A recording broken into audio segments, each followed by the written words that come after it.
मी सध्या मोताळा तालुक्यातील नळगंगा प्रकल्पावरती आहे.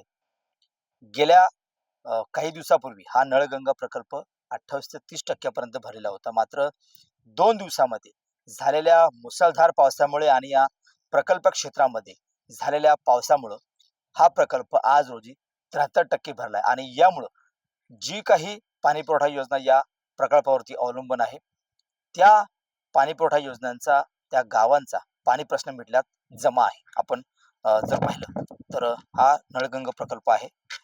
2 दिवसापासून बुलढाणा जिल्ह्यामध्ये दमदार पाऊस होतोय. या प्रकल्प क्षेत्रामध्ये सुद्धा मोठा दमदार पाऊस झालाय.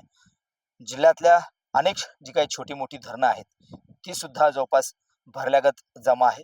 त्यामध्ये सुद्धा 70-80% पाणी जमा झालंय आणि जिल्ह्यातले जी काही 3 मोठी प्रकल्प आहेत, त्या प्रकल्पामध्ये हा नळगंगा प्रकल्प गणला जातो. या प्रकल्पावरती जवळपास 20-22 खेड्यांची पाणी पुरवठा योजना अवलंबून आहे.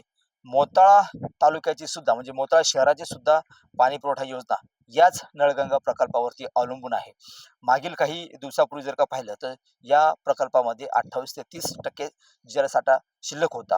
पावसाची दमदार अपेक्षा होती आणि संपूर्ण ज्या काही योजना आहेत, जे गावं या प्रकल्पावरती अवलंबून आहेत, त्या गावांना चिंता पडली होती, की जर का पाऊस दमदार झाला नाही आणि धरण जर का पूर्णपणे भरलं नाही, तर भविष्यामध्ये पाणी टंचाईचा सामना हा करावा लागू शकतो. मात्र या 2 दिवसामध्ये दमदार पाऊस झाला आणि त्यामुळं हे जे धरण जे आहे, हे जवळपास 73% भरलेलं आहे आणि त्यामुळं आता अ, ज्या काही योजना या प्रकल्पावरती अवलंबून आहेत, त्या योजना अवलंबून असल्यामुळे त्यांचा पाणी प्रश्न मिटल्यागत जमा आहे आणि परिसरातील ज्या काही योजना, गावं या प्रकल्पावरती अवलंबून आहेत, त्यामध्ये आता सध्या आनंदाचं वातावरण पाहायला मिळत आहे.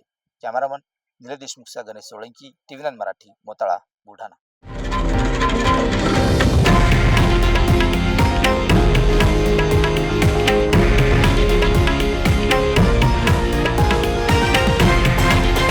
हे आहे देशातील नंबर 1 न्यूज नेटवर्क आणि आपण पाहत आहात TV9 मराठी, एकमेव.